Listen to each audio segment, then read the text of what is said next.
Bonjour tout le monde, c'est l'heure de Kimpap. Oui, c'est Kimpap time. Est-ce que vous avez déjà vécu une relation à longue distance? Genre vraiment longue, genre pas Lyon-Paris, vous voyez?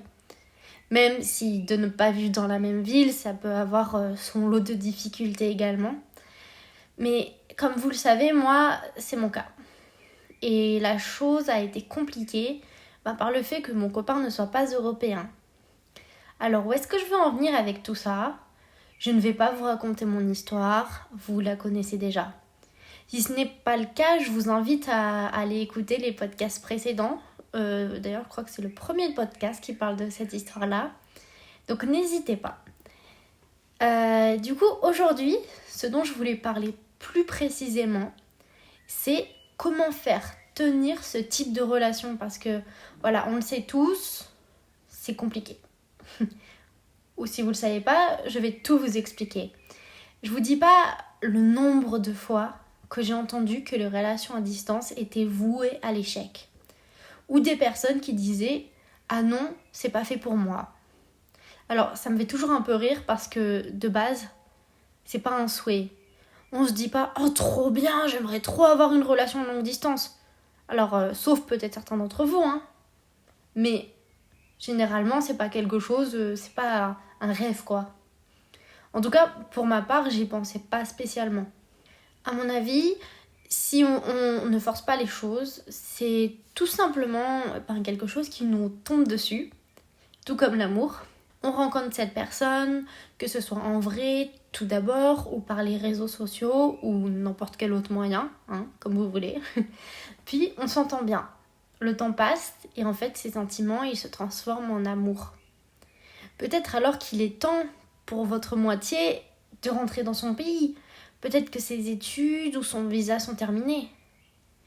Bref, du coup, il va arriver finalement ce fameux moment tant redouté. La relation va devenir à distance. Et parfois, pour un temps qui est incertain. Et en fait, cette incertitude, elle peut faire en sorte que... Elle peut commencer en fait à semer le doute sur la durabilité de cette relation. Parce que quand on ne sait pas où on va, ça rend les choses plus compliquées. Il y a également des relations qui commencent tout simplement en ligne, finalement sans jamais s'être rencontrées en vrai. Bon, sur ce point-là, faites quand même attention à ça. Soyez prudents et protégez-vous. Mais bon, aujourd'hui, c'est pas le sujet. Au final, ça reste une relation à distance, donc la finalité est presque la même. Il va falloir faire finalement tenir cette relation, voire évoluer, mais tout ça en étant à distance plus ou moins grande, mais n'empêche à distance. Comme je vous le disais, il y a certains qui me disent c'est impossible pour eux.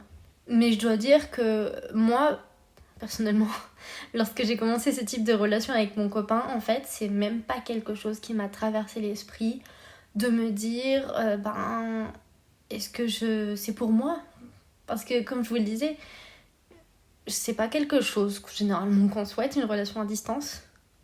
Parce que dans ma tête, en fait, à ce moment-là, la seule chose que je voulais, c'est qu'on soit reliés, qu'on soit en couple. En fait, je le voulais dans ma vie et pour moi, le perdre à cause de la distance, c'était impensable. Bien sûr, objectivement, je savais déjà que ce serait pas facile, encore plus quand vos deux pays ont 8 heures de décalage horaire.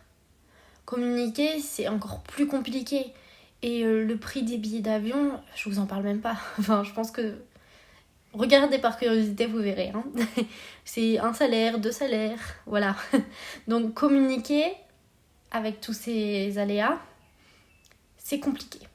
Heureusement, déjà qu'on est au 21e siècle, parce que j'imagine même pas avant l'ère d'Internet. Je sais que certains ont besoin de la présence permanente de leur partenaire. Que le fait que la communication soit compliquée, finalement, peut être vraiment frustrant. C'était pareil pour nous. C'était frustrant, fatigant en plus, nos vies, elles étaient complètement décalées. En pleine nuit en Corée, je mangeais mon déjeuner. Le matin en Corée, il était genre 1h du matin chez moi. Enfin, c'était compliqué quoi. Parce que, on avait tous les deux nos propres emplois du temps. J'allais en cours, il travaillait. Donc on n'est pas forcément disponible à n'importe quelle heure. Bref, pas simple tout ça. Alors, si vous aussi c'est votre cas, je vais vous donner quelques clés qui, je pense, sont indispensables pour faire durer son couple malgré la distance. Un des points qui me semble le plus important déjà, c'est d'avoir des projets communs. Bon, c'est valable pour les couples en général, hein, d'ailleurs. Mais je vous donne un exemple pour expliquer mes propos dans cette situation-là. Si le rêve de votre copain, c'est de devenir un grand médecin dans son pays, et que le vôtre, c'est de travailler à la ferme familiale en France, et bien déjà, ça semble compliqué de voir un futur là. Parce que, au fond, pourquoi l'un sacrifierait tous ses rêves pour être avec l'autre ? Alors oui, ça peut être un geste romantique, mais malgré tout, après, ça peut laisser une certaine rancœur, des regrets. Et c'est également, je dirais, une base qui est pas très saine pour faire perdurer un couple. Enfin, j'en suis pas très sûre, quoi, que ça... Je pense que c'est vraiment... c'est quelque chose... Si la personne en face est frustrée, c'est pas forcément une bonne base. Alors, je prends, des cas extrêmes pour imaginer mes propos entre le médecin et la ferme. Mais enfin, c'est pour que vous compreniez la logique. Parce que souvent, un des problèmes qui se posent dans les couples internationaux ou à distance, c'est qu'il va arriver un moment où il faudra choisir dans quel pays ou bien quelle ville, selon la licence, vivre. Et il faut bien comprendre en fait tout ce que ça engendre. Ça engendre de quitter son pays, ses proches, plonger dans une autre culture, la difficulté de trouver du travail si la langue est différente. Également, si vous ne parlez pas cette autre langue, juste la vie au quotidien, ça peut être assez difficile. Après, bien sûr, il est toujours possible de trouver des compromis. Je veux dire, on peut trouver un entre-deux qui arrange tout le monde. Et c'est pour ça que du coup, la communication, c'est, quel que soit le couple, distance ou pas, c'est quelque chose qui me semble assez indispensable. Mais ce qui est sûr, c'est que si vous n'avez aucun projet en commun et que être possiblement déraciné de votre pays pour être avec votre moitié semble impossible, ça semble compliqué. Je vous dis pas qu'il faut prévoir tout de A à Z, mais c'est quelque chose à prendre en compte. Parce que si pour vous c'est quelque chose d'impensable, faut penser à ce moment-là à quel avenir peut avoir votre couple. Une des deuxièmes clés pour moi, c'est comme je l'ai dit un peu plus tôt, c'est la communication. Et en plus, elle est rendue difficile par la distance. Un SMS, ça peut être mal interprété. Le décalage horaire, qui va faire aussi qu'on peut être fatigué, tout ça. Puis, comme je disais, on a nos propres occupations pendant la journée, donc on n'est pas forcément disponible aux bonnes heures. Je pense qu'en plus, un des dangers de communiquer à distance, c'est les quiproquos. Parce que je pense qu'un des dangers de communiquer à distance, c'est des quiproquos. Vraiment, très facilement, quelqu'un qui va mettre du temps à répondre, un message qu'on lit sans avoir le ton ou l'émotion derrière, ça peut très facilement, vraiment foutre en bazar. Et je pense que afin d'éviter ça, il faut vraiment le plus possible parler de ses émotions, ses ressentis, comment on interprète les choses. Parce que certains SMS, si on n'a pas le ton, comme je vous le disais, ça peut vraiment très vite mener à des disputes. On peut trouver un message froid qui en fait l'était pas dans la tête de la personne, c'est vraiment compliqué. Alors pour bien communiquer, c'est vrai qu'il va falloir vraiment s'ouvrir sur ses sentiments et ses émotions. Parce que très vite, ça peut être mal interprété. Et pour ce qui est de communiquer avec le décalage horaire, je dirais que ça, c'est plutôt une question d'organisation et de motivation aussi, bien sûr. Mais j'imagine qu'on est toujours motivé pour parler à sa moitié. Enfin, c'était mon cas. Et aussi, il faut certains sacrifices, comme se lever très tôt ou bien dormir très tard, finalement, pour pouvoir partager des moments, même s'ils sont virtuels, avec son partenaire. Mais c'est quelque chose qui reste important. Et je vais vous le dire, moi, le décalage horaire, c'est vraiment quelque chose qui m'a vraiment fait chier. Parce que c'est compliqué quand le décalage est aussi grand. qu'on travaille, qu'on étudie, c'est vraiment compliqué. Et un des derniers points pour moi, alors oui, désolée, il n'y a que 3 points, mais voilà, je suis pas une spécialiste, du coup, je vous fais par rapport à mon expérience. Ça me semble évident, et sûrement pour vous aussi, mais c'est beaucoup, beaucoup d'amour. Parce qu'en fait, ça fait plaisir à personne d'être loin de celui qu'on aime, ou celle qu'on aime d'ailleurs, de ne pas pouvoir le ou la toucher, l'enlacer, de ne pas pouvoir aller au cinéma et en fait faire toutes les choses qu'un couple fait en général. Parce que, un exemple qui était un peu difficile pour ma part, c'est quand je voyais des amis qui étaient avec leurs copains. Moi aussi, j'avais envie d'être assis à côté de mon copain, de pouvoir le tenir par la main. Et c'est vrai que c'est un des aspects également qui est pas facile. Mais voilà.